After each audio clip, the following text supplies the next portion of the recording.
Shri PS Subal, ബഹുമാനപ്പെട്ട പൊതുവിദ്യാഭ്യാസം തൊഴിൽ വകുപ്പ് മന്ത്രി. സർ, നമ്മുടെ കേരളത്തിലെ തോട്ടം തൊഴിലാളികൾ നേരിടുന്ന പ്രശ്നങ്ങളെ സംബന്ധിച്ചുള്ള വിഷയം ഗൗരവമായി ചർച്ച ചെയ്ത് പരിഹാരം ഉണ്ടാക്കണമെന്ന് അഭ്യർത്ഥിക്കുകയാണ് സർ.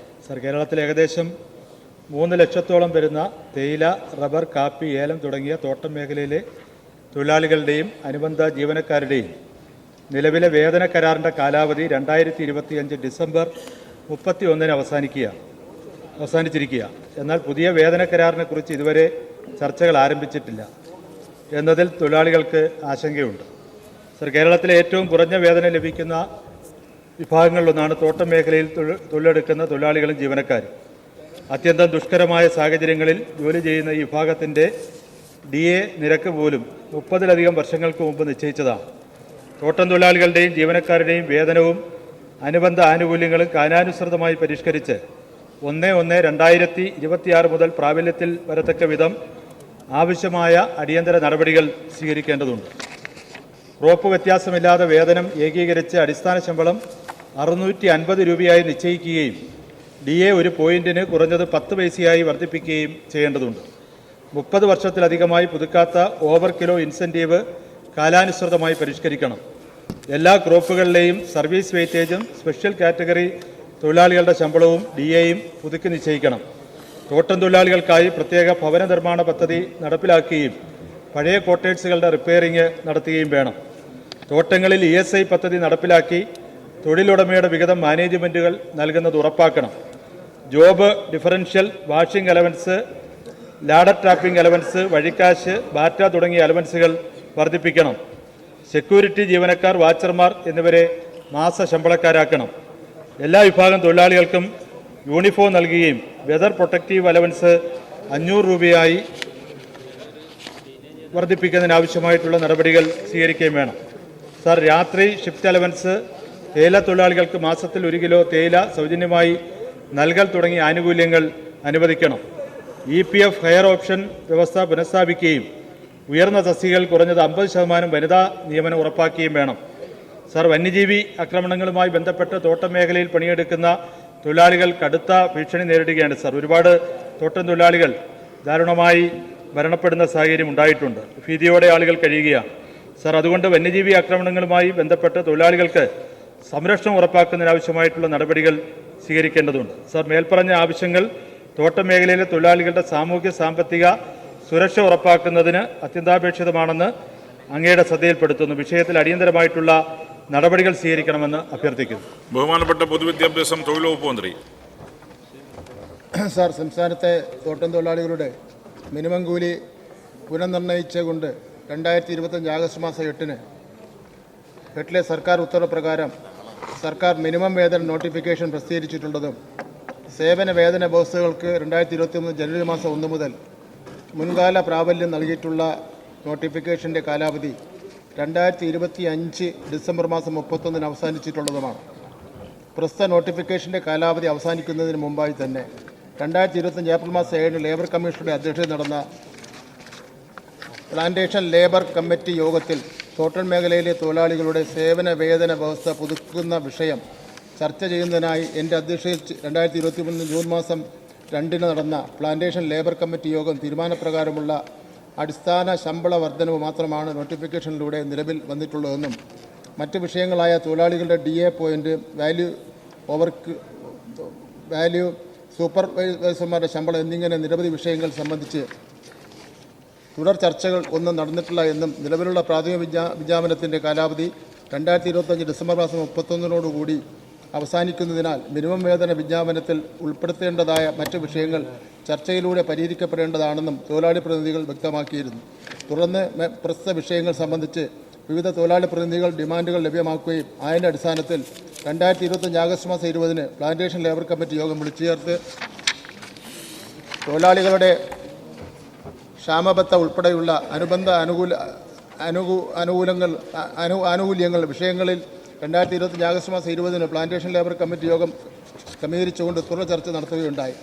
എന്നാൽ പ്രസ്തുത യോഗത്തിൽ 2023 ജൂൺ മാസം 2 മന്ത്രിയുടെ അധ്യക്ഷതയിൽ കൂടിയ പ്ലാന്റേഷൻ ലേബർ കമ്മിറ്റി യോഗത്തിൽ ഉണ്ടായ മെമ്മോറണ്ടം ഓഫ് സെറ്റിൽമെൻറ്റിൽ തൊഴിലാളികളുടെ അടിസ്ഥാന വേതനത്തിൽ 41 രൂപയുടെ വർധന തീരുമാനിക്കപ്പെട്ടതിന് പുറമെ ക്ലോസ് സൈഡിൽ 2021 നോട്ടിഫിക്കേഷനിൽ പ്രതിപാദിച്ചിട്ടുള്ള മറ്റെല്ലാ വ്യവസ്ഥകളും അതേപടി തുടരുന്നതാണെന്ന് വ്യവസ്ഥ ചെയ്യപ്പെട്ടിട്ടുണ്ട്. മേൽപ്പടി സെറ്റിൽമെൻറ്റ് പ്രകാരം പ്രിലിമിനറി നോട്ടിഫിക്കേഷൻ പ്രസിദ്ധീകരിച്ചതിനെ തുടർന്ന് ആയതിലെ എല്ലാ വ്യവസ്ഥകളും കൃത്യമായി മേഖലയിൽ നടപ്പിലാക്കി കഴിഞ്ഞതുമാണെന്നും സാധാരണഗതിയിൽ സേവന വേതന വ്യവസ്ഥയുടെ കാലാവധി പൂർത്തീകരിക്കുന്ന മുറയ്ക്ക് യൂണിയനുകൾ സംയുക്തമായി ലഭ്യമാക്കുന്ന ചാർട്ടർ ഓഫ് ഡിമാൻഡ് ആസ്പദമാക്കിയാണ് പ്ലാന്റേഷൻ ലേബർ കമ്മിറ്റിയിൽ ചർച്ച ചെയ്യപ്പെട്ടത് എന്നതിനാൽ നോട്ടിഫിക്കേഷൻ്റെ കാലാവധി അവസാനിക്കാതെ ഡിമാൻഡുകളിൽ ചർച്ച നടത്താൻ കഴിയുന്നില്ല എന്നുള്ള നിലപാട് മാനേജ്മെൻറ്റുകൾ സ്വീകരിച്ചത് മൂലം പ്രസ്തുത വിഷയങ്ങൾ ചർച്ച ചെയ്യുവാൻ സാധിക്കുകയുണ്ടായില്ല. നിലവിൽ നോട്ടിഫിക്കേഷൻ കാലാവധി അവസാനിച്ചിട്ടുള്ള സാഹചര്യത്തിലും യൂണിയനുകൾ ലഭ്യമാക്കിയിട്ടുള്ള ഡിമാൻഡുകൾ ആസ്പദമാക്കിയും തൊഴിലാളികളുടെ സേവന വേതന വ്യവസ്ഥ പുനർനിർണ്ണയിക്കുന്നതിനായി പ്ലാന്റേഷൻ ലേബർ കമ്മിറ്റി യോഗം ക്രമീകരിക്കുന്നതിനുള്ള നടപടികൾ ലേബർ കമ്മീഷൻ മുഖേന സ്വീകരിച്ചു വരികയാണ്. പ്രസ്തുത യോഗത്തിലൂടെ തൊഴിലാളികളുടെ ജീവനക്കാരുടെയും വേതനവും അനുബന്ധ ആനുകൂല്യങ്ങളും കാലാനുസൃതമായി പരിഷ്കരിച്ച് 2026 ജനുവരി മാസം 1 മുതൽ പ്രാബല്യത്തിൽ വരത്തക്ക വിധം പുതുക്കുന്നതിനാവശ്യമായ നടപടികൾ സ്വീകരിക്കുന്നതാണ്. കേരളത്തിൻ്റെ പ്ലാന്റേഷൻ മേഖലയിൽ ജോലി ചെയ്യുന്ന തൊഴിലാളികൾക്ക് സുരക്ഷിതവും വൃത്തിയുള്ളതുമായ ഭവനങ്ങൾ പ്ലാന്റേഷനിലോ പരിസരത്തിലോ നിർമ്മിച്ച് നൽകുന്ന പദ്ധതിയിൽ ഭവനം ഫൗണ്ടേഷൻ കേരള മുഖേന മൂന്നാർ കുറ്റിയാർ വാലിയിൽ തോട്ടം തൊഴിലാളികൾക്കായി 9 വീടുകളുടെ നിർമ്മാണം പൂർത്തീകരിച്ച് കൈമാറിയിട്ടുണ്ട്. മൂന്നാർ മേഖലയിൽ തോട്ടം തൊഴിലാളികൾക്ക് കൂടുതൽ വീടുകൾ നിർമ്മിച്ച് നൽകുന്നതിനായി ചിന്നക്കനാലിൽ സർവേ നമ്പർ 20-1 ഉൾപ്പെട്ട 1.5 ഏക്കർ സർവേ നമ്പർ 34-1 ഉൾപ്പെടെ 5 ഏക്കറും കണ്ടെത്തിയിരിക്കുന്നു. ഭവനം ഫൗണ്ടേഷൻ കേരള ഭവനം പദ്ധതി RPL-ന് കീഴിൽ 2020-21 വർഷത്തിൽ 6 വീടുകളും 3 ഇരട്ട ഭവനങ്ങൾ നിർമ്മാണം പൂർത്തിയാക്കി റീഹാബിലിറ്റേഷൻ പ്ലാന്റേഷന് കൈമാറിയിട്ടുള്ളതാണ്.